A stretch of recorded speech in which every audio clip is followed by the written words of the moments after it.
अन्योन्हासेयो guys, Radhe Radhe. तो कैसे हैं आप लोग? Hope you guys are doing well. I am not doing well. सुबह सुबह वायर के केच देख के मेरा मूड खराब हो गया यार। ऐसा भी क्या कर दिया है अबीरा ने कि पोद्दार्स में से कोई अबीरा का साथ नहीं दे सकता। ये पोद्दार्स एक नंबर के गद्दार है यार। इवन अरमान भी अबीरा के आंसू नहीं पहुंच सकता, वैसे जरूरत भी नहीं है। अबीरा खुद के लिए काफी है, वो अकेले ही सब कुछ हैंडल कर सकती है, लेकिन जिससे उम्मीद थी उसने भी निराश कर दिया है यार। अरमान को तो अबीरा का साथ देना ही चाहिए यार। कम से कम उसे इतना तो जरूर याद रखना चाहिए कि उसने जो कुछ अभीर की बहन के साथ करा है ना, उतना अभीर ने उसकी बहनों के साथ नहीं करा है। अरमान ने जो कुछ अभीरा के साथ करा है ना, जो खून के आंसू रुलाए हैं अबीरा को इतने साल, जो उसने रूही के साथ करा है, सपने दिखा के शादी के मंडप पे छोड़ के जो भागा है। हालांकि गलती रूही की भी थी, लेकिन गलती अरमान की भी थी, ठीक है। और अबीरा के केस में तो सारी गलती अरमान की थी, लेकिन उतना गलत अभीर ने किया है या चारू के साथ नहीं करा है। अरमान की तो नजरें झुक जानी चाहिए अबीरा के सामने, लेकिन वो तो एकदम आंखें दिखा के बोलता है। वो अभी हमेशा हमेशा वो अबीरा को टेकन फॉर ग्रांटेड लेता है। ये पहली बार नहीं है, ऐसा कई बार हुआ है यार। जब अभिमान की दूसरी शादी हुई थी, उसके बाद भी अरमान ने अपने असली रंग दिखाए थे।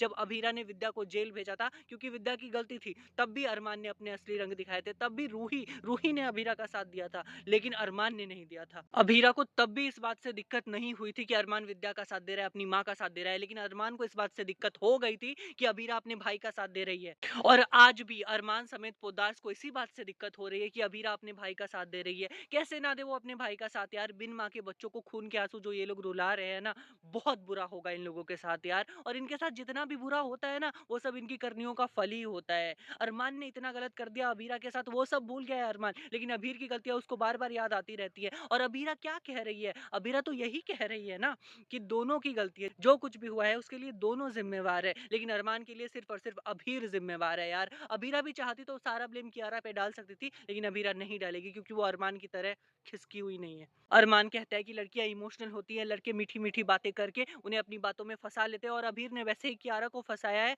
नहीं नहीं नहीं नहीं, वैसे अरमान ने अबीरा को फंसाया हुआ है यार। बार बार वो गलतियां करता है, बार बार माफी मांगता है, वो बार बार गुनाह करता है, बार बार माफी मांगता है, और जब अबीरा उस पर तरस खाकर उसको माफ कर देती है, तो फिर वो अपना असली रंग दिखाना चालू कर देता है। अरमान से मुझे वैसे भी साथ की उम्मीद नहीं थी यार, क्योंकि अरमान ने बहुत कम साथ दिया है अबीरा का। जब जब असली जरूरत हुई है ना, तब तब अरमान अबीरा के अगेंस्ट जाके खड़ा हुआ है। ऐसा कई बार हुआ है, बहुत बार हुआ है, ठीक है। तो अरमान से मुझे उम्मीद नहीं थी, मुझे उम्मीद थी विद्या और दादी सा से, स्पेशली दादी सा से यार। मुझे नहीं लगता था कि दादी सा अबीरा को रोने के लिए अकेला छोड़ देंगी, बिल्कुल अकेला कर देंगी बिन माँ की बच्ची को यार। बहुत मुझे दादी सा पे भी आज गुस्सा आ रहा है।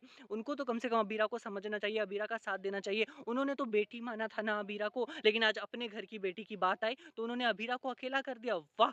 इसका मतलब तो यही है कि दादी सा ने झूठ-मूठ की बेटी माना था अबीरा को, विद्या ने झूठ-मूठ की बेटी माना था अबीरा को, बस अपना काम निकलवाने के लिए। जब अबीरा की ज़रूरत थी, जब अबीरा उनका साथ दे सकती थी, उनका बोझा उठा सकती थी, तब वो लोग अबीरा के साथ थी। लेकिन आज वो नहीं हो सकती है, क्योंकि उनके अपने घर की बेटी की बात है भाई साहब, और जब अपने घर की बेटी की बात आ गई, तो वो लोग अबीरा किसी और की बेटी, नाम की बेटी को, काम की बेटी को तो उनकी औकात दिखाई देंगे ना। क्या दादी सा और विद्या ये भूल गई हैं कि अबीरा वही लड़की है जो अगर चाहती तो अपने मायके वालों के साथ जाके रह सकती थी, क्योंकि उसका पति उसे छोड़कर चला गया था, फिर भी वो अपने ससुराल वालों के साथ रही। अगर वो चाहती तो वो गोइनका विला में चैन की जिंदगी जी सकती थी, आराम से रह सकती थी, लेकिन उसने दादी सा और विद्या का बोझा उठाना जरूरी समझा, जिसने हर मुश्किल में गद्दार का साथ दिया। फिर चाहे उनके घर का बेटा अबीरा के साथ कितना भी गलत कर दे, फिर चाहे उनके घर का बेटा अबीरा को छोड़कर चला जाए, उस पूरे परिवार को छोड़कर चला जाए, लेकिन अबीरा उस घर के साथ रही, उस परिवार के साथ रही, उनका हमेशा साथ दिया। वो सब भूल गए पोद्दार से यार।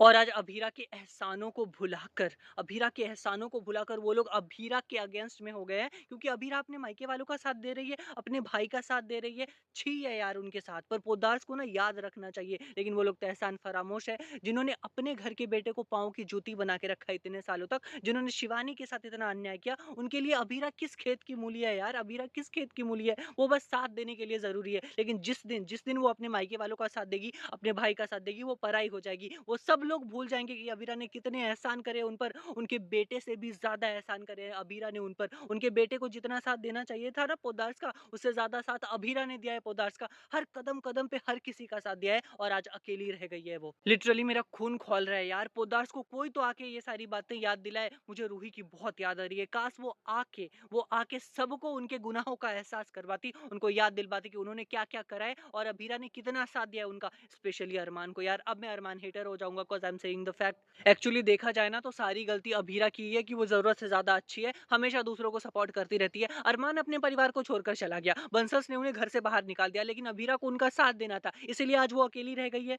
सीख लो आप लोग भी, जो लोग भी मेरी वीडियो देख रहे हैं ना, उनको मैं बता दूं कि जो हमेशा परिवार परिवार करते रहते हैं ना, जिसको परिवार की जरूरत होती है, जो परिवार को साथ देखना चाहता है, सबसे ज्यादा वार उसी पर होता है और सबसे ज्यादा डोरमैट ट्रीटमेंट उसी को मिलती है। उसी को सब लोग टेकन फॉर ग्रांटेड लेते हैं। इतना याद रखना, अबीरा की स्थिति देखकर आप लोगों को समझ आ ही गई होगी ये चीज। इस पल में मुझे चाची सा की स्थिति जरूर समझ में आ रही है, ठीक है, क्योंकि उनकी बेटी के साथ ऐसा कुछ हो गया यार। सोचो उस माँ की क्या हालत होगी जिसको ये बात पता चलेगी कि उनकी बेटी बिन ब्याही माँ बनने वाली है। तो चाची साको का ना दिमाग अभी अपने कहने में नहीं है, वो समझ नहीं पा रही कि उनको क्या करना चाहिए, नहीं करना चाहिए। तो अगर वो अबीरा को कुछ भी बोलती है ना, तो समझ में आता भी है एक पल के लिए कि चलो उनको अभी समझ में नहीं आ रहा है कि अबीरा की गलती नहीं है, लेकिन लेकिन बाकियों का मुझे समझ में नहीं आ रहा है। और काजल बुआ भी मुझे इस पल में ठीक लग रही हैं, क्योंकि काजल बुआ भी टू द पॉइंट बात कर रही हैं। लेकिन जो लोग भी बेफालतू में अबीरा को सुना रहे हैं ना, सिर्फ और सिर्फ अबीर को गलत बोल रहे हैं, जो कि अरमान है, बहुत गलत लग रहे हैं मुझे। अरमान तो यार मैं क्या बोलूं यार, अरमान को अबीरा का साथ देना चाहिए। मैं कैसे मैं चाहता हूँ कि मैं अरमान का साथ दूं, मैं बोलूं कि अरमान बहुत अच्छा हस्बैंड है, लेकिन मैं नहीं बोल पा रहा हूँ। अरमान ने बिना सोचे समझे अबीर को इतना मारा कि उसको हॉस्पिटल पहुंचा दिया, लेकिन अबीर ने सब कुछ जानते हुए, ये जानते हुए कि अरमान ने अबीरा के साथ क्या किया है, ये सच पता चलने के बाद भी कि अरमान ही था जिसने अबीरा को उसकी बच्ची से इतने सालों तक दूर रखा, उसकी बच्ची का सच छुपाया, और अबीरा इधर तड़पती रही अपनी बच्ची को ढूंढने के लिए। ये सब जानते हुए भी अबीर ने अरमान पे हाथ नहीं उठाया। सोचो कौन अच्छा भाई है और कौन अच्छा इंसान है। अरमान और उसके परिवार ने ना टाइम टू टाइम अबीरा को डोरमैट ट्रीटमेंट दी है। 100 की एक बात है, ऐसा बहुत बार हुआ है। फिर चाहे वो क्रिश हो, वो तान्या हो, वो काजल बुआ हो, वो फूफा सा हो, वो दादी सा हो, वो विद्या हो, चाहे कोई भी हो। एक माधव जी को छोड़कर सबने अबीरा के साथ बहुत गलत किया है। चाची सा और चाचा सा ने भी उस ट्रैक में बहुत गलत किया था, जब अबीरा को दादी सा ने कुर्सी दी थी। तब भी उन लोगों ने भी अपने असली रंग दिखाए थे, लेकिन अभी अभी के लिए चाची सा मुझे सही लग रही हैं। काजल बुआ भी मुझे सही लग रही हैं, लेकिन बाकी लोग बिल्कुल भी सही नहीं लग रहे हैं मुझे।